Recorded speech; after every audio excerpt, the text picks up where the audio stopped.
बिस्मिल्लाहिर्रहमानिर्रहीम। Welcome students, उम्मीद करता हूँ आप सब खैरियत से होंगे। बच्चों, आज हम chapter 5 solid and fluid dynamics के 8th लेक्चर के अंदर topic 5.8 steady non viscous and ideal fluid को समझेंगे। बच्चों, सबसे पहले आपको फ्लूइड के बारे में पता होना चाहिए। बहुत से बच्चे समझते हैं कि फ्लूइड से लिक्विड को कहा जाता है। बच्चों, ऐसी चीज़ जो फ्लो कर सकती है उसको हम फ्लूइड का नाम देते हैं, और इसमें दो मेन चीज़ें होती हैं, एक लिक्विड और एयर। एयर भी एक जगह से दूसरी जगह फ्लो कर सकती है, तो बेटा फ्लूइड में हम लिक्विड के साथ साथ एयर को भी कंसीडर करते हैं। अब फ्लूइड बेटा दो मेन तरीके से फ्लो करता है, एक को हम नाम देते हैं स्ट्रीमलाइन और दूसरे को नाम देते हैं टर्बुलेंट फ्लो। इन दोनों को आए डिटेल में समझते हैं। सबसे पहले introduction. Fluid can move or stay still. When they move, we study how their motion behave. This is called fluid dynamics. और ये फिजिक्स की एक ऐसी ब्रांच है जिसमें हम फ्लूइड के बिहेवियर को रीड आउट करते हैं। There are two main types of fluid flow, streamline और laminar। मतलब streamline flow को हम laminar flow का भी नाम देते हैं, और दूसरा है turbulent flow। स्ट्रीमलाइन फ्लो के अंदर बच्चों जो पार्टिकल्स हैं वो अपनी अपनी लाइन में एक रेगुलर पैटर्न पर मूव करते हैं। अगर आप पानी के नल को आराम से खोलें और स्पीड स्लो रखें तो जो वाटर का फ्लो जो होगा वो स्ट्रीमलाइन होगा। तमाम पार्टिकल अपनी अपनी लाइंस में फ्लो करेंगे जस्ट लाइक दिस। ऐसे फ्लो को हम स्ट्रीमलाइन और लैमिनर फ्लो का नाम देते हैं। When particle of the fluid move smoothly in the same path and the path does not cross each other, मतलब ये लाइंस जो हैं एक दूसरे को क्रॉस ना करें, इट इज कॉल्ड स्ट्रीमलाइन और laminar flow. In a steady flow, the velocity of each particle remain constant at a given point. Next type है बच्चों हमारे पास टर्बुलेंट फ्लो। टर्बुलेंट फ्लो में इरेगुलर और अनस्टेडी फ्लो होता है, मतलब पार्टिकल्स डिफरेंट डायरेक्शंस में मूव कर रहे होते हैं। मतलब अगर फर्ज करें कोई रुकावट वगैरह पानी के रास्ते में रख दी जाए तो बच्चों पानी डिफरेंट डायरेक्शन में इस तरह मूव करता है। ऐसे फ्लो को हम नाम देते हैं टर्बुलेंट फ्लो।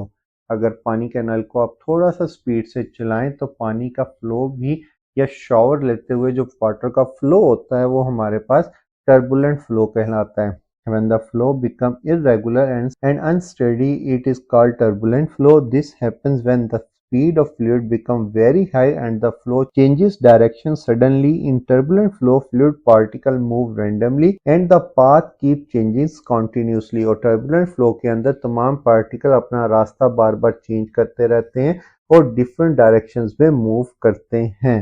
नेक्स्ट है बच्चों हमारे पास आइडियल फ्लूइड।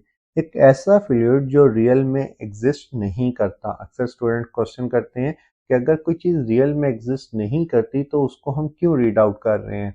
बच्चों, आइडियल फ्लूइड ये हमारी जो कैलकुलेशन होती है फिजिक्स के अंदर उसको आसान कर देता है, और इसकी मदद से बच्चों फार्मूले ड्राइव करना आसान हो जाते हैं। आइडियल फ्लूइड की तीन कंडीशंस हम रखते हैं। पहली कंडीशन ये है कि हमारे पास उसकी विस्कोसिटी जीरो होती है। What is viscosity? बच्चों, जो लिक्विड के लेयर्स के दरमियान में फ्रिक्शन होती है उसको हम विस्कोसिटी का नाम देते हैं। इस टॉपिक को, इस कॉन्सेप्ट को समझने के लिए मैं आपको एग्जांपल देता हूँ कि जैसे हमारे पास एक गिलास के अंदर वाटर है और एक गिलास के अंदर हनी या शहद है। अब दोनों को अगर मैं गिराता हूं तो कौन सा ज्यादा स्पीड से फ्लो करेगा? डेफिनेटली वाटर जो है वो ज्यादा स्पीड से फ्लो करेगा, और हनी शहद जो है वो आराम से फ्लो करेगा। इन दोनों के फ्लो में डिफरेंस क्यों आया? क्योंकि बच्चों वाटर की जो विस्कोसिटी थी, उसकी लेयर्स के दरमियान में जो फ्रिक्शन थी वो कम थी, और हनी शहद की जो विस्कोसिटी थी, लेयर्स के दरमियान में जो फ्रिक्शन थी वो ज्यादा थी, जिसकी वजह से हनी ने स्लो मूव किया और वाटर ने ज्यादा स्पीड से मूव किया। और आइडियल फ्लूइड में हम कहते हैं कि लेयर्स के दरमियान में फ्रिक्शन नहीं होती, मतलब विस्कोसिटी नहीं होती, means no friction between layers. It is incompressible, मतलब जो आइडियल फ्लूइड होगा उसको हम कंप्रेस नहीं कर सकते। Its density always remain constant, it flow steady. ये तीन कंडीशन है आइडियल फ्लूइड की। आइडियल फ्लूइड को हमने नेक्स्ट मेन लॉन्ग क्वेश्चन में कंसीडर करना है ताकि हमारी जो कैलकुलेशन है वो आसान रहे। तो आपने माइंड में रखना है आइडियल फ्लूइड एक ऐसा फ्लूइड है जो रियल में एग्जिस्ट नहीं करता, और उसकी ये तीन प्रॉपर्टीज हैं। नेक्स्ट है बच्चों हमारे पास रेट ऑफ फ्लो या flow rate. Rate of flow क्या चीज है? बच्चों फर्ज करें किसी पाइप में से लिक्विड फ्लो कर रहा है। अगर मैं कहता हूं 1 सेकंड में 2 लीटर लिक्विड फ्लो करके गया तो बच्चों ये उसका फ्लो रेट है। और अगर फ्लो रेट ज़्यादा होगा तो पानी या लिक्विड ज़्यादा स्पीड से फ्लो कर रहा होगा। हो सकता है 1 सेकंड में 3 लीटर या 1 सेकंड में 4 लीटर फ्लो कर रहा हो। इस चीज़ को हम फ्लो रेट का नाम देते हैं। The rate of flow of liquid means how much fluid passes through a pipe in 1 second. Rate of flow का फार्मूला है हमारे पास वॉल्यूम डिवाइडेड बाय टाइम, और इसको हम एरिया मल्टीप्लाई बाय वेलोसिटी के नाम से भी जानते हैं, और ये हम प्रूव करेंगे नेक्स्ट टॉपिक के अंदर कि वॉल्यूम डिवाइडेड बाय टाइम हमारे पास एरिया मल्टीप्लाई बाय वेलोसिटी के इक्वल होता है। Area of cross section of pipe और वी वेलोसिटी ऑफ फ्लूइड, और फ्लो रेट हमारे पास इक्वल होता है एरिया मल्टीप्लाई बाय वेलोसिटी के। इसका एसआई यूनिट है क्यूबिक मीटर पर सेकंड। और यहाँ पर बच्चों in steady flow pattern does not change with time.